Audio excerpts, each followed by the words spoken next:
On revient sur notre activité nombre dérivé. On a étudié dans une autre activité la fonction f qui a comme expression 2x au carré moins 5x plus 6 et on a parvenu à déterminer la tangente, l'inclinaison de la tangente à la courbe de la fonction au point d'abscisse 2.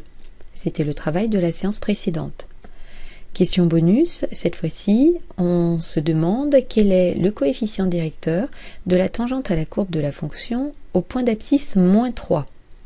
Cette fois-ci, au lieu de chercher comment est inclinée la droite qui colle à la courbe au point d'abscisse 2, on voudrait connaître l'inclinaison de la droite qui colle au point d'abscisse moins 3. Alors, la courbe de la fonction f, pour cet exercice, f c'est la fonction qui a comme expression 2x au carré moins 5x plus 6, la voilà. Nous, ce qui nous intéresse cette fois-ci, c'est la tangente au point d'abscisse moins 3. Alors on se met à moins 3 sur l'axe des abscisses et on va chercher le point de la courbe qui a comme abscisse moins 3. Donc c'est la tangente, la droite qui colle, par ici. Voilà le point d'abscisse moins 3. Et cette tangente, donc je peux demander à l'ordinateur de me la tracer. La voilà en orange. On a ici son équation, parce que l'ordinateur l'a affichée, et on voudrait seul, par un calcul, retrouver comment cette tangente est inclinée. Son coefficient directeur apparaît ici, c'est moins 17. Quand on fait un pas de côté sur l'axe des abscisses, pour retrouver la droite, il faut descendre de 17.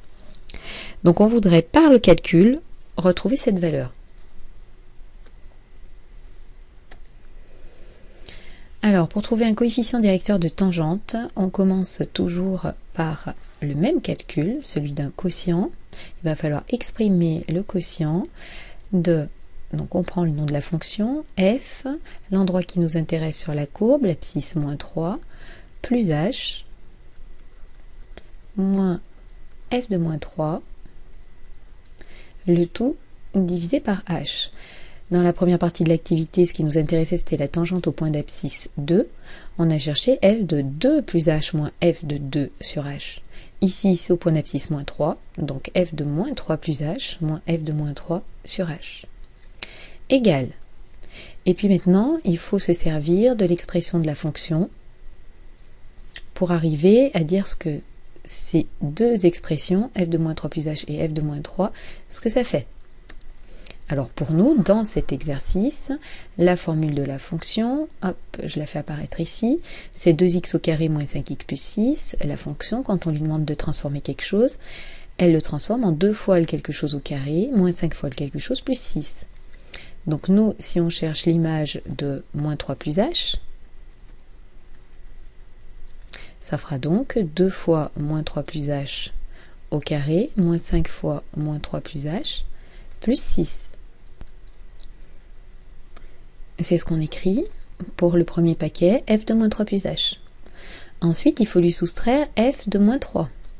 Donc l'image de moins 3 par la fonction f, cette fois-ci, si on cherche l'image de moins 3, ça sera 2 fois moins 3 au carré, moins 5 fois moins 3, plus 6.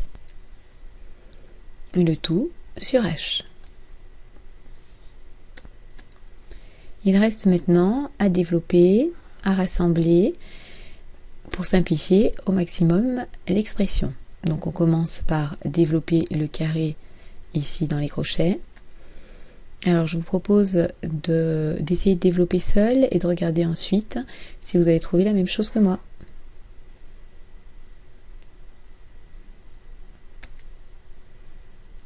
Pour l'expression en rouge, moins 3 plus h au carré, d'abord le moins 3 au carré, moins 3 fois moins 3, 9, 2 fois le premier terme fois le deuxième, ça fait moins 6h, plus celui-ci au carré, h au carré.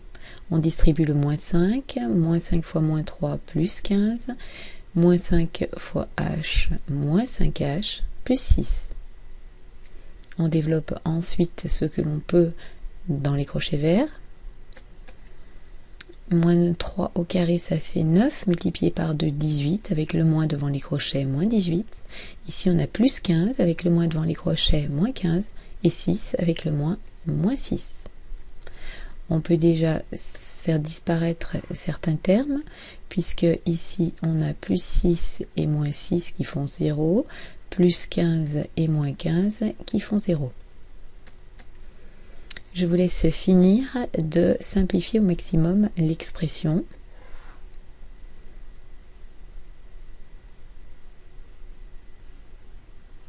Donc lorsqu'on simplifie au maximum, on obtient 2h au carré moins 17h. Pour finir de simplifier, on va factoriser le numérateur par h. Comme ça, on pourra simplifier par h le numérateur et le dénominateur. Il est facteur de 2h moins 17. Pour h différent de 0, on peut simplifier. Et on obtient donc une expression beaucoup plus simple que celle qu'on avait au départ, 2h moins 17. Ça, c'est le coefficient directeur de la droite AM dans l'activité, c'est-à-dire c'est le coefficient directeur, l'inclinaison des skis d'un skieur qui descendrait sur la courbe de la fonction. Nous, ce qui nous intéresse, je vous rappelle, c'est comment vont être inclinés les skis de notre skieur lorsqu'il arrive à l'endroit que l'on veut. Pour nous, c'est l'abscisse moins 3. Et pour ça, pour avoir l'endroit que l'on veut, je vous rappelle que dans l'activité, on avait dit qu'il faut que h se rapproche de 0. Donc pour conclure notre travail, il faut ensuite regarder ce que devient cette expression lorsque h se rapproche de 0. Donc on va écrire qu'on s'intéresse à la limite de 2h moins 17. Cette expression, on veut savoir ce qu'elle devient quand h tend vers 0, quand h se rapproche de 0. Donc concrètement, dans l'expression, on va remplacer h par 0. Dans le calcul ici, on remplace h par 0 et on regarde ce qu'il nous reste. On trouve moins 17. Le coefficient directeur, je vous rappelle qu'un prime, ça a énormément d'importance. Ça nous parle forcément d'une tangente et ça nous explique comment elle est penchée, comment elle est inclinée. F', l'endroit qui nous intéressait pour nous, c'est moins 3.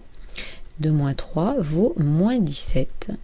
Ça signifie que le coefficient directeur de la tangente à la courbe de la fonction, au point d'abscisse moins 3, la droite qui colle parfaitement à la courbe, a comme inclinaison moins 17. C'est ce qu'on voulait trouver.